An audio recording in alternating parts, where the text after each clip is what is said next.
Hey guys, this is Charlotte, and you're watching Going In Raw. Hey, Friendo, Steve here. And Larson. And the Enforcer. Yeah, welcome back to Going In Raw, the only pro wrestling podcast you can be listening to right here at youtube.com/Steve and Larson. Available wherever podcasts can be found, and of course, taped live at the Twitch, twitch.tv/Steve and Larson. I want to give a shout out to everybody joining us on the YouTube for our Fastlane watch along. Wait, did you say fast lane or fast lane? The tradition seems to continue, man. Yes, it Fast does. lane strikes again. Fast lane strikes again. We decided, you know what? We all had to suffer through this together, so we'll drag the Enforcer along with us from the live watch party to the podcast. He said, "You guys gonna shit on this?" We're like, "Yeah, probably," because it was a shitty pay-per-view. I'm down. And so we dragged him kicking and screaming with us.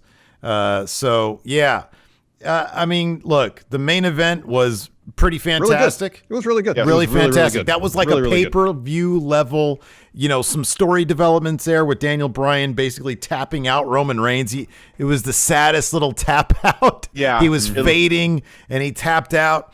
But beyond that, besides in the kickoff show, giving us seemingly the breakup of Retribution, unless Mustafa Ali comes to each member hat in hand, maybe a dozen roses for each, or a gift card to Arby's for T-Bar.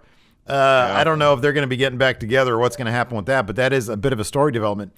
Otherwise, not a great slate of matches for Fastlane. And also not a whole lot in the way of real story development, as you mentioned. A lot of, like it's bookended by matches that actually had some consequence, some meat to them. But what was in between, by and large, could have been on a Raw or SmackDown and would have fit perfectly in place with one of those shows. This so much of what happened tonight didn't feel like a pay-per-view match, right? Save for the main event, really. The main event was great. Yeah. About the only thing that really, like you said, the fact that you got a possible breakup with Retribution, what's going to go on with the U.S. title scene because of that. Also, are we going to get, how is Retribution going to break up in terms of, are they going to be in a tag team? Are they just going to all completely dissolve? And then the main event at the end, are we going to get a triple threat? Was the groundwork laid for that? That's about all the consequence that you saw with this, other than Fiend coming back and him being burnt.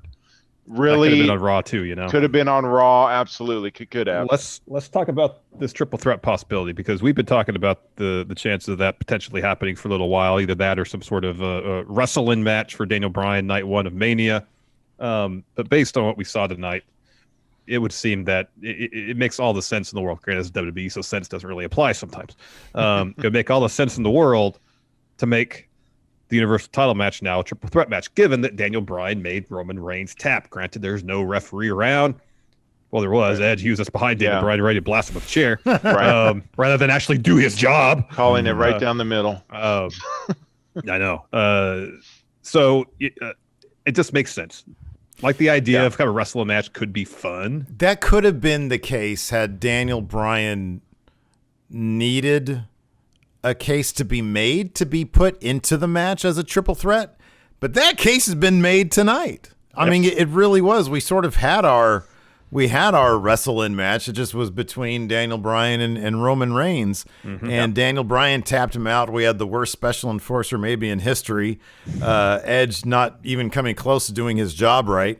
Nope. And I will say this though. I think that for ever since Edge came to SmackDown to challenge Roman, he's lacked the intensity that I think this feud is needed.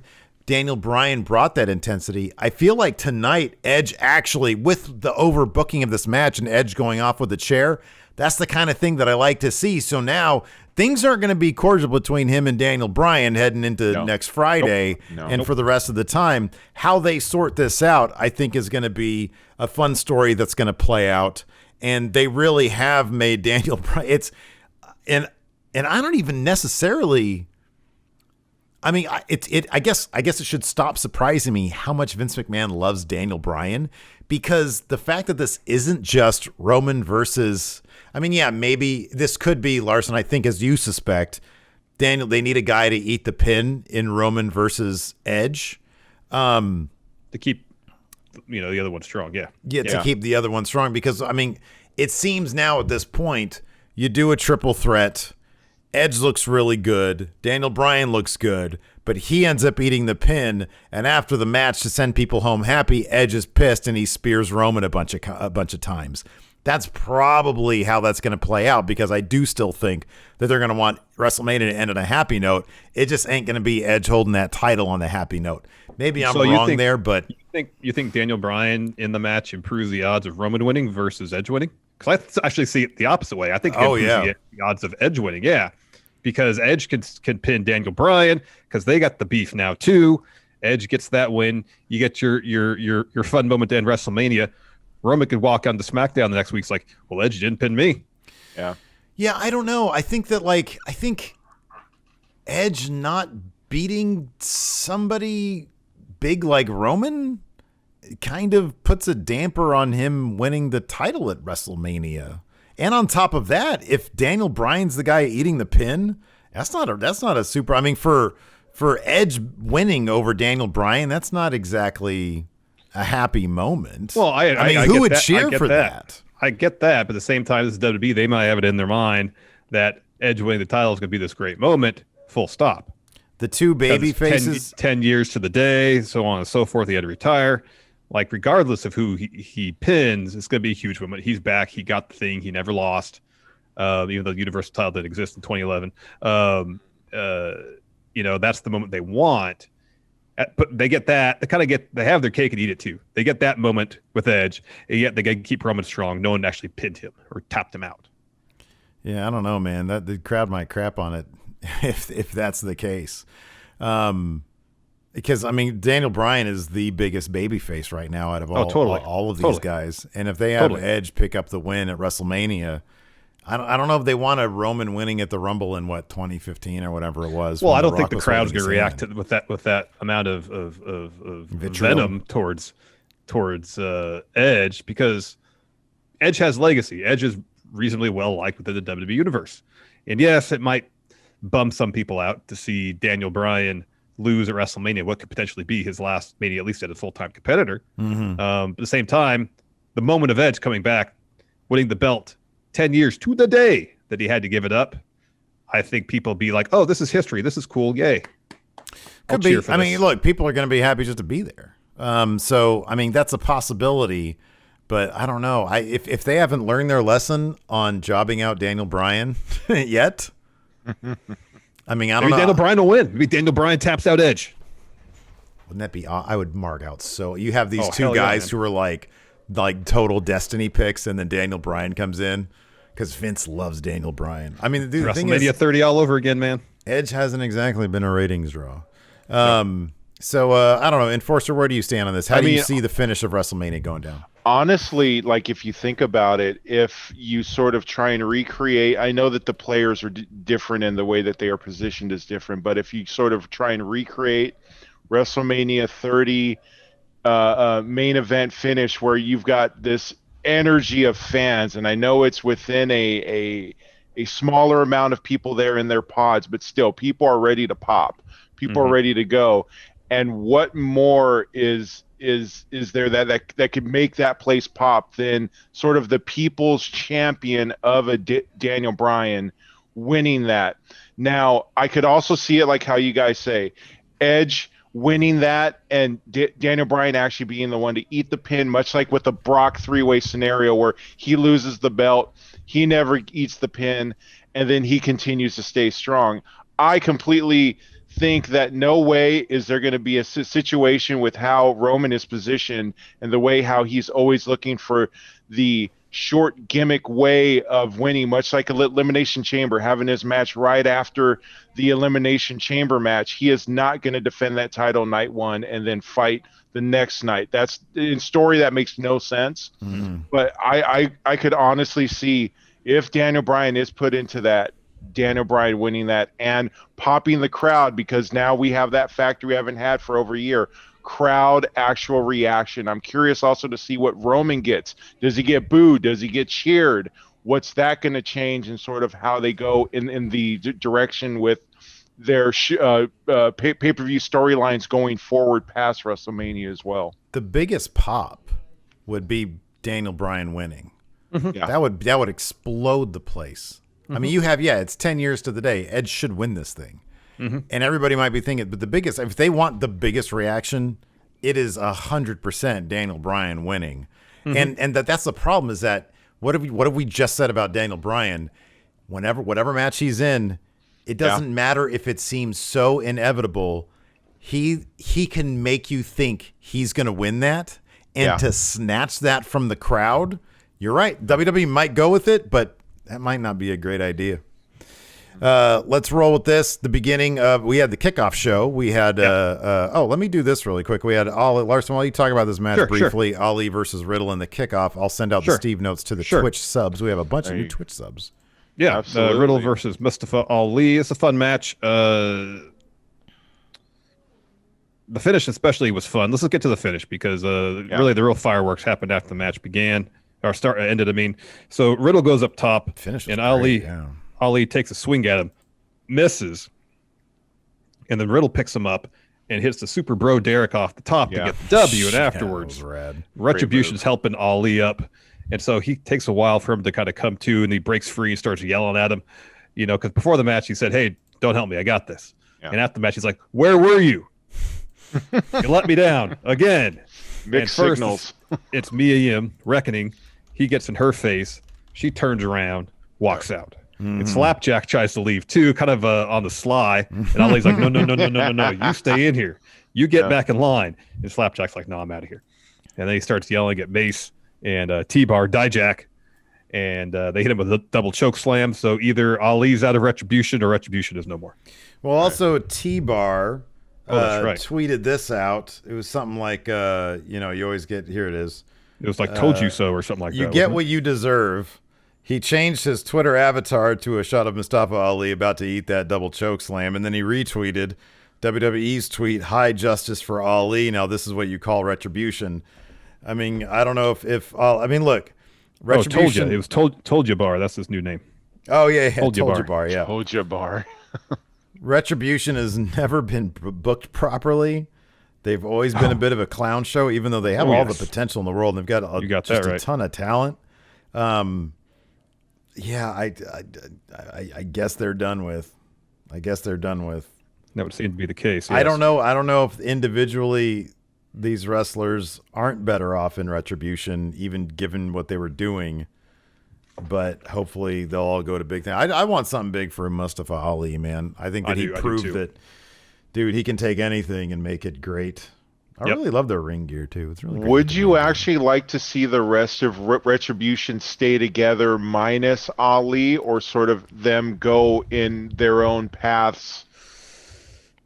I kind of feel like the stink of Retribution would maybe, even if you keep them together, might kind of hold them back. Just because, as Steve mentioned, they've been booked so horribly since their inception. It's a clown show, and you just got, if you want to take yourself, you want to be taken seriously on Raw these days, you got to distance yourself from that clown show. I think we got to have Dijak, we got to have Dio, we got to have Shane Thorne, we got to have Mia Yim. I would trust NXT to handle a breakup like this. I do not trust main roster to handle a breakup like this, where everybody comes out looking good.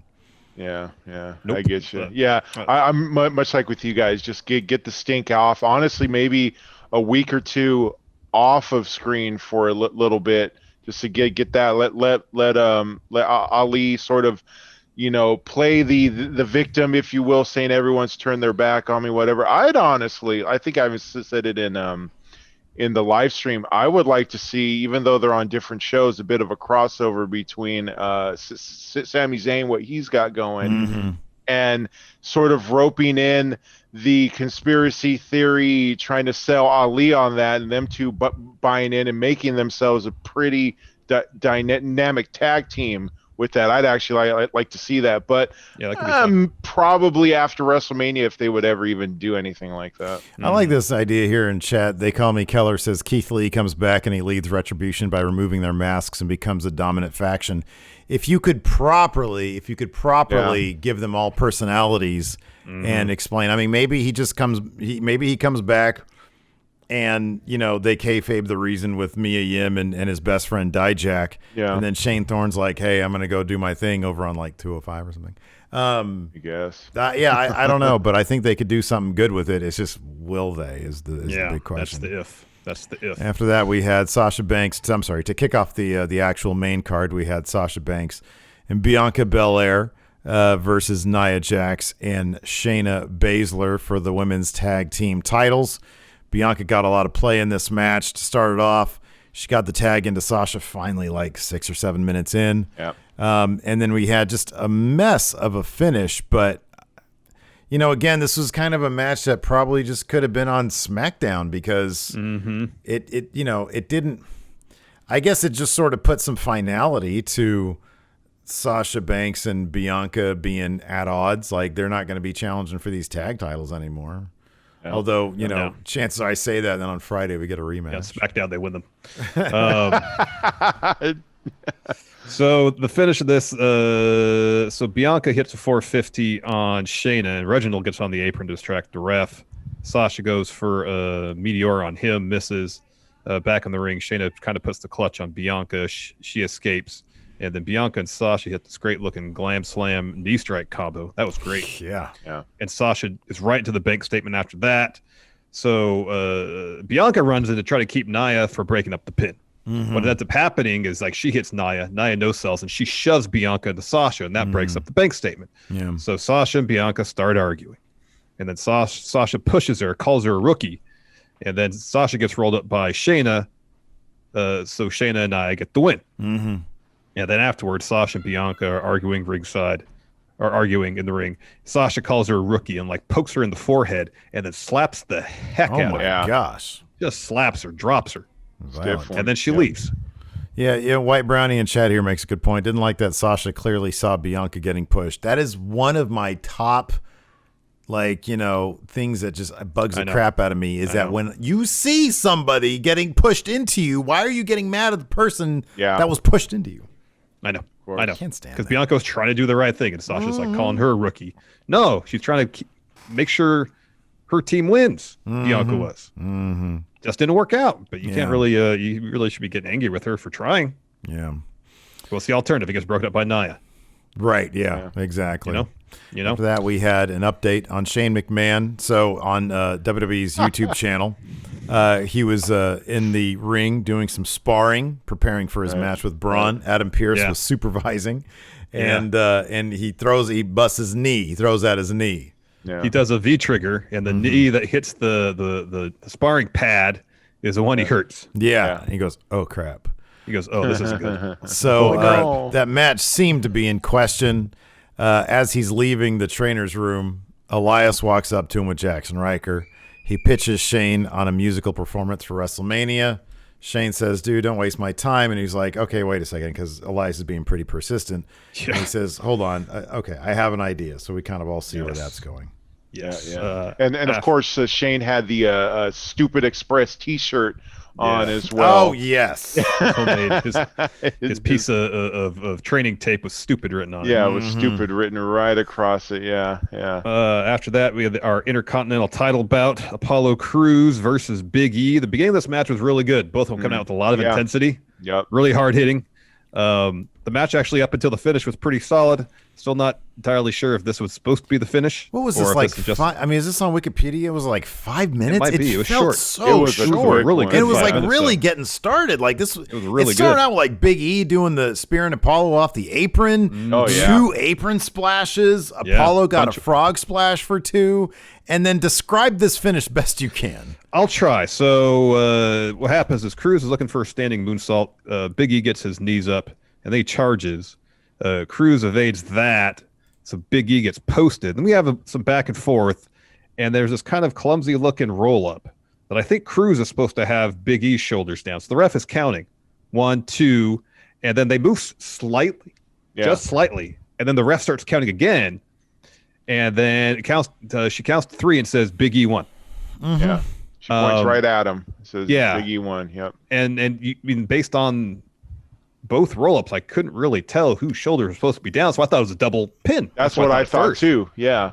And then the ref pointed at Big E, and I'm like, okay, well, I don't know if that was how the match was supposed to go or You know, it or was what, weird. but- Also, I can't believe that it was simply because number one, the ref jumped out of the ring immediately instead of like waiting to raise somebody's hand, and there were no that might have been replays. because There were also that no might have been- replays. There was no replay. She might have hopped out of the ring because Apollo Crews immediately started kicking Big E.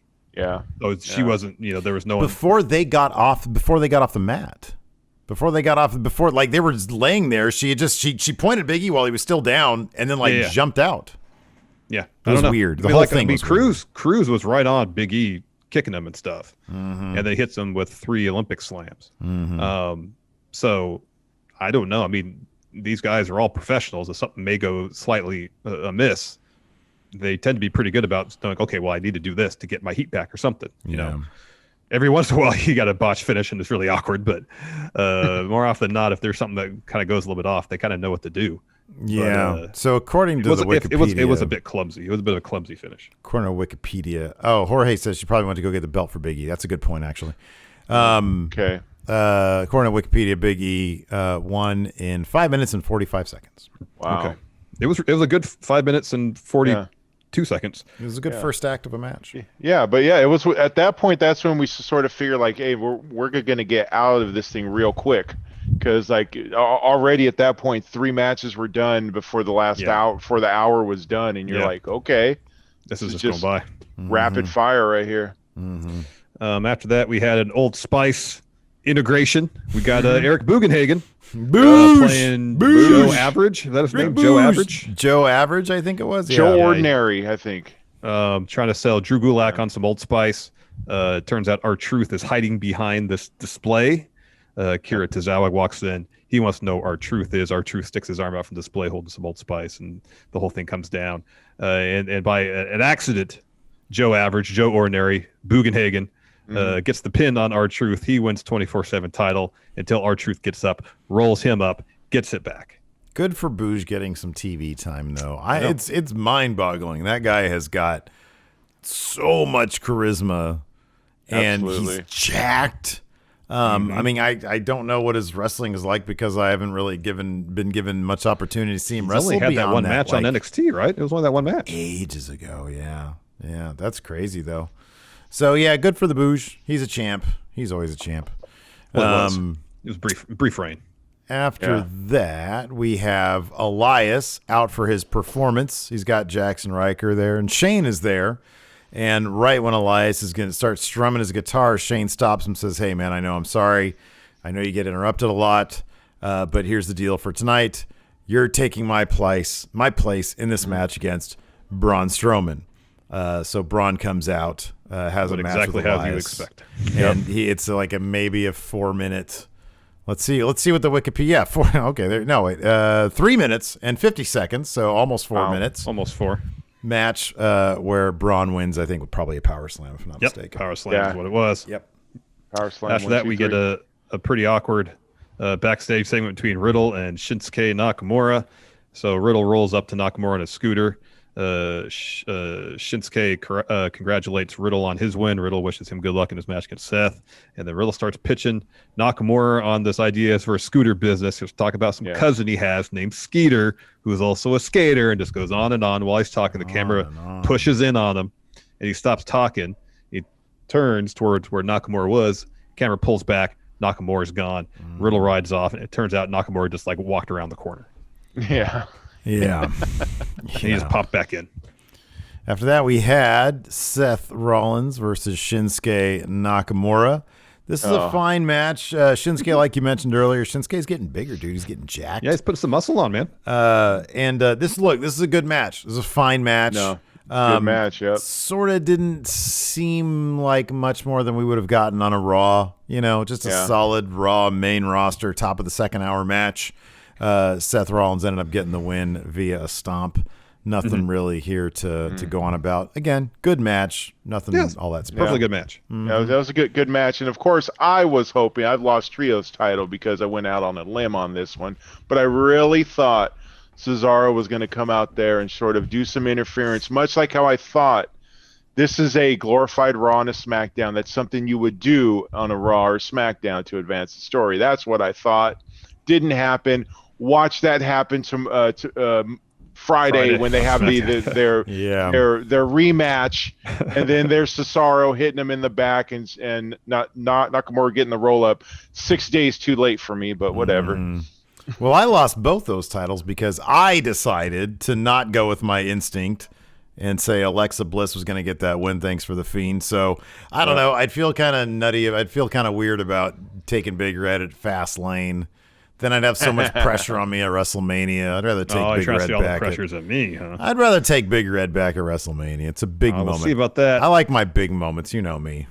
Hey, while we're on the topic of WrestleMania, I know Impact has Hardcore. What's Justice? Justice? Yeah. That Saturday, Mania Saturday. I'm not saying we watch it because I don't think we can at the same time as Mania. Yeah. Let's sweeten the pot for Mania weekend a little bit. Even though we're not watching Hardcore Justice, we can make our picks. So we have Trios title up, Big Red, and the Impact title. What do you say? Nope. Mania weekend. Nope. Not doing it. And a way to get all the belts on the line that weekend. If we're not watching it, not putting them up. All right, Gotta watch it to put them up. Gotta watch it to put it up. Coward. Split screen, man. If we all just watch it but don't comment on it. You know, if you were more willing to do more with Big Gold back when you had it, I'd probably be game for something like that. But you were the one who established a precedent when I was suggesting such things like that. What more is there to do with Big Gold other than Impact AEW? I don't know. I was like, hey, do you want to put up for this? And you're like, no, I'm going to put up for this. And I was like, okay, well, there you go. I guess you got the title. So, no. Look, man, because the only thing ever that was hard to kill, and it worked out even better. We have now 2 belts out there in circulation, the Impact and the Trios title. So it all worked out for the best. You don't have to be all grumpy and stuff. You got Big Red. You retained Big Red. Well done. Good job. Congrats. You've had a wonderful run. Enforcer. This is coming home to you as well. I just said congrats myself. I just said that. He just no-sold the hell out of him. What Thank the you, heck? Enforcer. Oh my goodness. But you know what? I'm going to help you get that first race win in GTA Online, Larson. If I find out you're helping me, I'm going to put on the brakes. Oh, I'm not taking your charity. Just pile right into him. Huh? I'm not taking your charity at all. Let's talk about this next match, because while it was good, I feel like the Raw match was a bit better. Drew McIntyre versus Sheamus. No holds barred. They went all over the place. It was fun. Let me suggest this, though. Okay. Because I heard you say that. I feel like this match, had this one been the one that took place at Raw, we would have said the same thing about if that one took place here. I felt like the one on Raw, the one that ended in the double count out or whatever, just had more intensity to it. Like, that match felt intense. Yeah, I don't know. My guy got thrown through some LEDs. This one was some showier. fans. This one was showier. You had the higher spots. I'm not going to argue with that, but I felt like the intensity level of the Raw match was higher. Yeah, I was like the Raw match more. That's just my subjective thing. Yeah, but that Braveheart makeup was gone like after 5 minutes. I mean, that stuff was gone quick. Yeah, that was like it was like the Warrior back in. It was always weird when Warrior's makeup would just come right off. Or like he'd have the stuff in the chest, and like after 3 minutes, just sweated right on off. I think I don't know. I think they're kind of interchangeable in a way. I do agree, though. I think that this one, it was more showy. They sort of went from moment to moment, as opposed to the other one. But yeah, because this one had kendo sticks. It had chunk of table. Yeah. Probably had chairs in it. Although I want to see chairs in my notes, but I didn't take really extensive notes here. So like the big moment was they go up into Thunderdome. Drew throws Sheamus through some LEDs. He screams like, oh, come on, you have to appreciate this moment. He screams like a Klingon just died. And they go to like a long shot of him from like way up. That was pretty funny. And then Drew carries Sheamus back to the ringside area. He sort of suplexes him off of a equipment case. Sheamus hits a bro kick on Drew over the barricade. Then he hits white noise on Drew through the commentary table. And then he gets like a chunk of table and he wants to like, I don't know. I forget what he was trying to do there. I think he had him up. Was he trying to do a white noise for that? Carry. Oh, okay. I think he was doing fireman's carry, so that would have been, yeah. And then, but then Drew was able to get out of that, give him a future shock on the table chunk, and then a Claymore that put Sheamus away. I really like this match. I thought it was pretty. It was good. I'm not trying to talk trash. I just. No, I know. But to your point, though, also, if there were stakes involved here, I think it Oh, yeah. probably would have heightened the drama, if it was a definitely number would. one contendership bout. Exactly. I think with that would have brought more intensity. I think so as well. Yeah. I mean, the fact that before it was a number one contender match earlier on, now that was completely gone. You knew what all this was a feud match, but you already had one on Raw. Yeah. Hard to just sort of like reset, re-rack, and have the same stakes go on for it to be even more heated. It's hard to top a successful match with the sequel when you have the same when we just saw it. All right, so we're going to compare everything to that. First time you see it, you're always going to feel that that's the better experience. Yeah, that's a good point as well. That's a good point. That's a good point. Good point. This next match is what lost me all my titles. Well, the two titles that I wanted, Alexa versus Randy. So pre-match, Randy starts coughing up some of that crude oil. Texas tea. Texas There tea. you go. Black gold. Beverly Hillbillies. Exactly. That's exactly what I'm referencing right now. I love that show back in the day. Anyways, the moments I have here, Alexa sort of like throws or generates a fireball at Randy. Magic missile. So get this bullshit here. So, hold on. There's two fire spots. You talk about the first one. So the first one is they're both in the ring, and Orton starts to walk towards Alexa, and just fire shoots up in his face like a wall of flame right in front of him. At that point, didn't the ref run? Yeah. Okay, Yeah, so the ref he ran for runs his away. life. Okay, Yeah. he runs away. Okay, In the ring. The next thing I have written down, and I know something happened between this and that, they're on the outside, and a lighting rig falls right in front of Randy Orton. That's the gist of it. There's one he charges Alexa. Oh, and she he moves. posts. Yeah, So he gets posted, Yeah. and then she rolls out of the ring, and he falls. And she looks up, and the hunk of lighting falls down. Yes. Right. So was there another fire spot before we get to the Fiend? So Bliss gets back in the ring. Randy does as well, but he's really hesitant. And when he does, she shoots a fireball at him. Yep. Okay. Yeah. And he backs up from that. Yeah. Sorry, go ahead. Go ahead. No, that's the one where I thought that commentary said that he blocked the fire or something, or she didn't get all of it. She didn't get all of it. Yeah, that's what they said. Yeah. That's what it was. Yeah.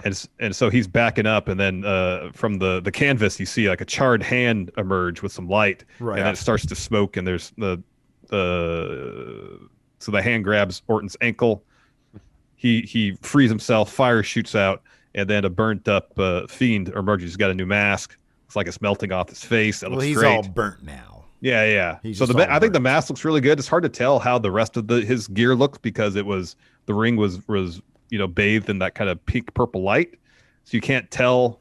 It just kind of looked like he had it looked like he had like sheer, like dark sleeves with like hunks of stuff on the forearms and like a padded area of the chest. Without seeing more detail, it's hard to really judge it.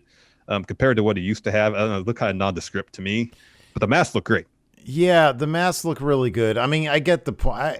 I get the point. It's just supposed to be him burnt. It's not all that flashy. The mask looks good. And so even so Night by Night here, LA Night by LA Night says the ref dove out of the ring, but was still hanging around ringside. I didn't notice the ref ringside, but okay. I didn't notice, but you have to assume because the ref was right in once there was a pinfall. So you got to assume the ref is there. So what happened? So you want to take this, Steve? Yeah. So Alexa starts like sort of chuckling in Randy's direction because she knows that she sees from the mat a charred, gooey Cronenberg-esque hand coming from under the mat. And it turns out to be the Fiend, and we get to see him on all his new burnt glory. And Randy notices him just in time to walk into his sister Abigail. And pushes him. She pushes him into his sister Abigail. And then Alexa mounts him for 3. Right, the ref's right there. 1, 2, 3. Right when she gets on him, boom, Quick. boom, boom. Ref cut. So if the ref is there, now I can maybe, because sometimes in the past, referees and opponents have kind of no-sold the Fiend's supernatural. Like when Randy, for example, I forget which match it was. Oh, it was the AJ Styles match. When he started getting taunted, like the Fiend's lighting came on, AJ, as soon as the lights came on, AJ hit that phenomenal forearm on Raw, right? So it's like, wait, wasn't AJ weirded out about that stuff? At this point, do they just in kayfabe understand, well, this is Randy's deal with all these lights. I'm not worried about it, which is kind of silly because it'd be freaky regardless. You think so, yeah. There have just been times, it seems like, when referees, when opponents will kind of know. So it's like the idea that the ref wasn't privy to the Sister Abigail going down. Why is it he would be cool in a match that it's not a no DQ match? As far as we know, yeah. Or is the ref just like, what you're I'm saying not is going to Randy go Orton against the Fiend? Randy Orton should have won by DQ, and I should have got my points for picking Randy Orton. I have no problem with that. I have no problem with that whatsoever. But yeah, I mean, just for the logic of the match, Steve, you should have got your points. Steve, what's the WWE rule book? What is it? What is it? I have it. What is it? I think I have it. Let me check it because that's a good point. I think I've Yeah, got. okay. They got. All right. Look and see if there's a section in there about something that specific supernatural interference effectively. I'm See sure if there had there's- to be something there from the Undertaker days and Kane, maybe. Mankind, and all that going on. I'm Maybe. sure Oh, there he is found it. He official found rule it. book here. There you So go. Okay, tell me, is there a heading in there for interference by a supernatural wrestler? Yeah. Let me check. Okay. All right. Okay, here it is. No, I got it. All right. If a supernatural say? being appears and interferes in a match, the match is ruled a no contest. Wow. Oh, well, you guys heard it here crap! first. That means those are my points because I said it was going to be a no contest. I feel like there Steve you just go. wrote that in there. We didn't. Very it's good, it's in the rule book. It's a WWE sketch- Book of Rules. No, the joke is that the rule book is a sketch pad. It's kind of made up hunk of shit. That's what it He's is. just gonna Or like write Steve it. just made up that hunk of shit explanation for why he should have got the points. No. Oh, isn't that whole book a hunk of shit? No, It is a dude. hunk of It's right here. It says it Okay, right so there. That's Steve's writing. Oh, doesn't you can't. count. Yeah, it's right. Wait, Well, you it probably says can't rule. tell. Fanny Pack's rule. There you Oh, go. look. Supernatural being no contest. It's right that's there. you. I will stop by to pick up my title. No way, man. That's your handwriting. Totally your handwriting. I tried. You tried and you failed. Fail. Let's talk about this main event because it was the highlight of the show, at least in my estimation. Daniel Bryan versus Roman Reigns. Of course, Edge, who's now firmly established as worst ringside enforcer potentially ever. Absolutely. As special ringside enforcer. Really great match early on, especially. Daniel Bryan is basically teasing Roman Reigns with his wrestling acumen, putting him in holds, frustrating Roman, just going jabbing him in his Jabbing him in the abs. midsection. Yeah. Working Kicking his his legs legs. with leg kicks. Just frustrating the hell out of him. Eventually, though, Roman establishes a power advantage. Gets like a tilt-the-world slam. Goes on, is in control for a bit. At one point, Roman tries to showcase his technical wrestling bona fides. So Daniel Bryan goes for a run on the top. Roman catches him. You're expecting powerbomb. No, he gets off the top rope. Boston Crab. Daniel Bryan, though, undeterred, reverses that into a roll-up, gets the two, follows with the clothesline. He low bridges Roman out of the ring, looks for a plancha. Roman kind of catches him. That was the idea. Was going to try to slam him. Bryan escapes, sends him into the ring post, follows the running knee off the apron. This is like that point in the match where Daniel Bryan really turns it on. You're like, oh, you could have a chance. Yeah. So he hits that running knee off the apron, follows with the top rope knee, goes back up top, missile drop kick, gets a 2, hits a bunch of yes kicks. There's like 10 of them. Yeah. Roman catches the last one, hits Daniel Bryan with a bunch of strikes in the corner. Daniel Bryan then counters a powerbomb with the Rana, hits 2 head kicks. That gets him a 2 right into Danielson stomps, transitions to yes lock. Roman's reaching for the ropes. Daniel Bryan pulls him back towards the middle of the ring, right back into the yes lock. Roman manages to break his grip after being in it for a while. Hits some ground and pound, deadlift powerbomb, gets a 2. So Roman sets up for a spear. Bryan blocks it with a knee, sets up for a knee plus. He's running towards Roman. Roman gets out of the way. Knee plus is the ref, and the ref has basically the sell tonight. He bumps like crazy for this knee plus. It was fantastic. Yeah, he tumbles does. out of the ring. Yeah. So Roman then hits Daniel Bryan with a spear, and Edge is at ringside as special guest enforcer. His job is to do one thing in this situation: get in the ring, count the pinfall. Instead, he's like He's John all Travolta in shocked. Pulp Fiction. Yeah. Yeah. And then he gets in the ring, counts the pin. Daniel Bryan kicks out because he's out there for like 5 seconds. So Roman's giving Edge shit. Like, yeah, just do your job. Do your And he turns job. attention to Daniel Bryan, drops some more huge shots. Daniel Bryan catches one of those shots, though, and locks on a triangle. Roman powers... This next bit was great. So Roman Reigns powers him up like he's going to powerbomb him. Instead, Daniel Bryan hits some 12-6 elbows and somehow gets in that position on Roman's shoulders into a yes lock. Yeah.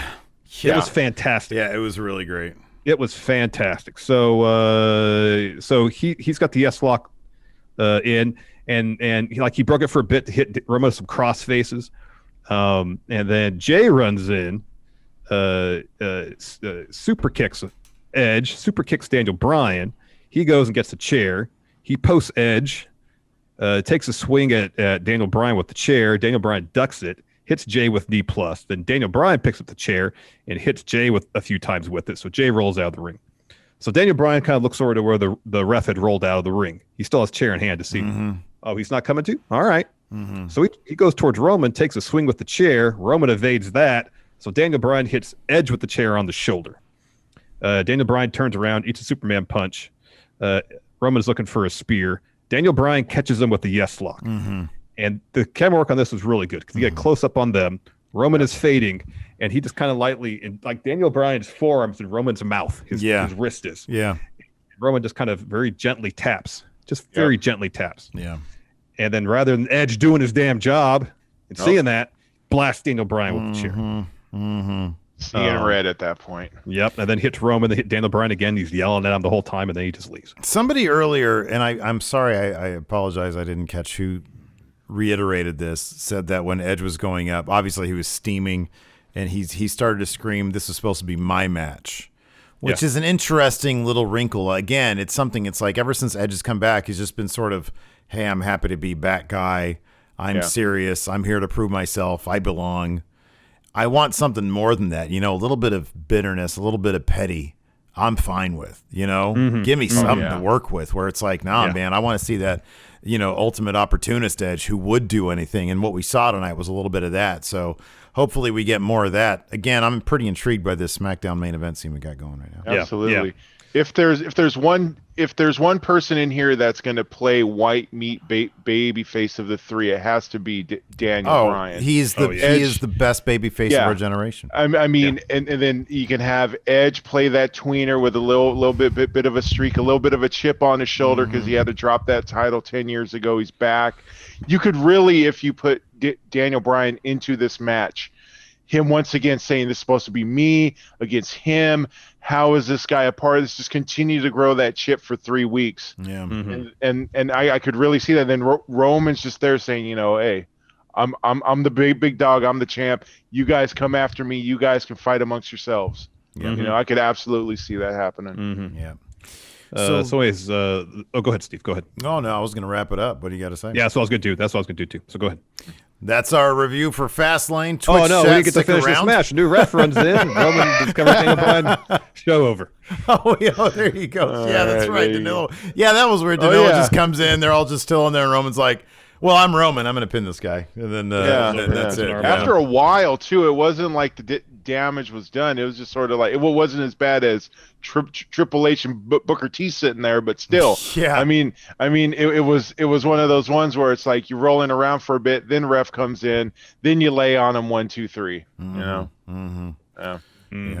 So, anyways, that's going to do it for our Fastlane review. Twitch chat, stick around. We'll answer some of your questions for the rest of you. Thanks so much for tuning in. And Fortune, thanks so much for being here with us today. Thank you, Fortune. You got it, man. No worries. All right, till next time, we'll talk to you later.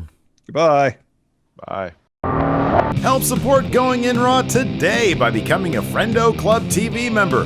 You'll get access to new bonus episodes every week, including Friendo Club Arcade, Live Power Rank, Vintage 10 for the Wins, and Ask Steven Larson. Get access to Friendo Club TV today by becoming a $5 and up patron at patreon.com/Steven Larson, by throwing us a sub at twitch.tv/Steven Larson, or by clicking join at youtube.com/Steven Larson.